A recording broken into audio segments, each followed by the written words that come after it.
Bueno, buenos días. Un vídeo cortito para un problema muy sencillito de estadística, de lo que dijimos el otro día, de agrupar los datos ya en una tabla de frecuencia, es decir, de ordenar los datos.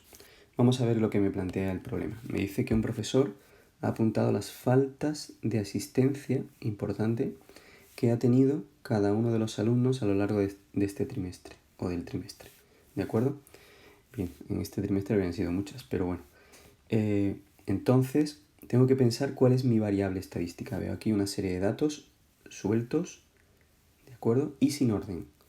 Los han separado así para que me sea más fácil distinguir, pero en realidad todo iría en una fila y vemos que no tienen orden. 2, 3, 0, 1, 1. Han ido preguntando a los alumnos cuántas faltas de asistencia y se han ido anotando aquí, o se ha ido mirando en la libreta. ¿De acuerdo? Bien. Entonces, vemos que en total aquí hay 1, 2, 3, 4 y 5. Y aquí otros 5 son 10, otros 10 y otros 10. Por tanto, tenemos 30 datos. ¿De acuerdo? Tenemos los datos de 30 alumnos. Y eso es importante. Dice que confeccione una tabla de frecuencias. Bueno, lo primero que yo he hecho ha sido poner aquí una introducción y decir qué es lo que estamos estudiando. La variable estadística que yo estoy estudiando la vamos a llamar X y es lo que decía aquí arriba, el número de faltas de asistencia que tiene un alumno durante un trimestre. ¿De acuerdo? Hay que definir muy bien la variable que tú estás estudiando. Evidentemente, el número de faltas será un número entero. Vemos que aquí el mínimo número de faltas que tiene un alumno a lo largo del trimestre fue 0 y que el máximo fue 5. ¿De acuerdo? Pero hay varios alumnos, nos damos cuenta de que hay varios alumnos que tienen el mismo número de faltas. Con 0 hay estos 4, ¿de acuerdo?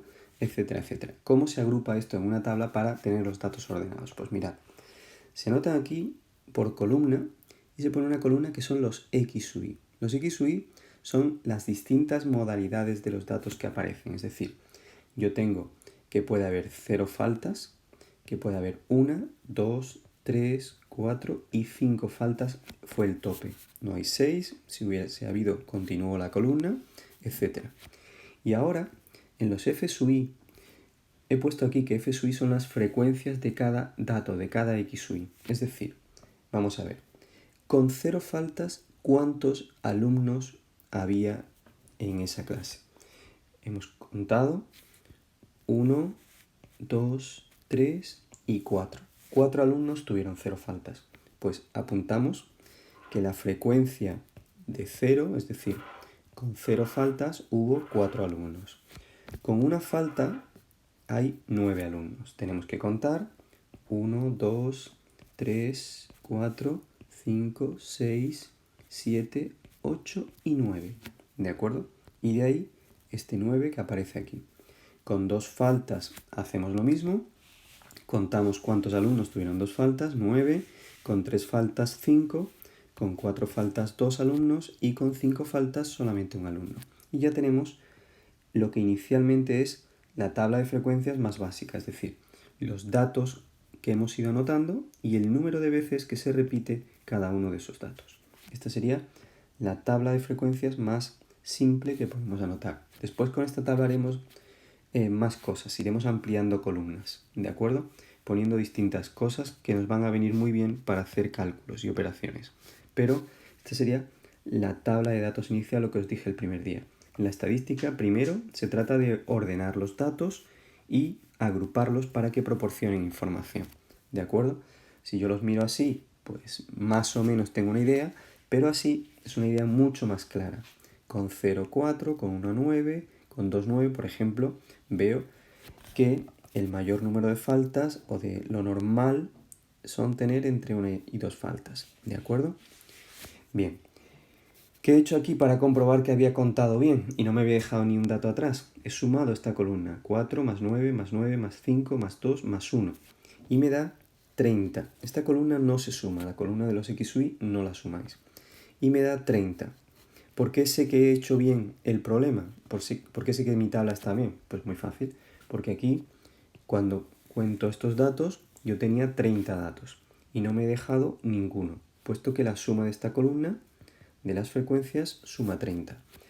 El siguiente paso que haremos será hacer un diagrama con esos datos, un diagrama para tener una buena información. Y este es el diagrama también más básico que va con esos datos, lo que se llama un diagrama de barras. ¿De acuerdo? Aquí he anotado los X, Y, siempre se agrupa en horizontal los X, Y, y arriba por columna las frecuencias. Como el 0, yo habría marcado el 0 aquí, pero resulta que el 0, para ver qué frecuencia tiene, pues lo desplazamos un poquito y lo anotamos aquí, cuando en funciones yo lo habría puesto aquí, ¿vale? Cuidado con esto, porque esto es estadística, no funciones. Entonces el 0, hay 4 datos, pues hacemos una pequeña columna que llega hasta 4, ¿vale? El 1 había 9 datos. Hacemos una pequeña columna estrecha, porque es solamente el 1, entre 0 y 1 no hay nada, hasta 9. En el 2 hasta 9, el 3 hasta 5, el 4 hasta 2 y el 5 hasta 1. ¿De acuerdo? Fijaos que es una variable discreta. ¿Por qué es una variable discreta? Bueno, pues porque solo aparecen datos el 0, el 1, el 2, el 3, el 4 y el 5. No se podían tener entre 0 y una falta, un alumno falta un día o no falta, pero no hay un dato intermedio. Bueno, podría llegar tarde, pero eso no me lo digáis. Así que es una distribución de tipo discreta, ¿de acuerdo? Porque solo tengo 5 datos, 5 tipos de datos, ¿vale? Ya está, y este es el problema básico y es lo que os voy a mandar para el próximo día, así que el siguiente vídeo seguimos ampliando conceptos. Un abrazo.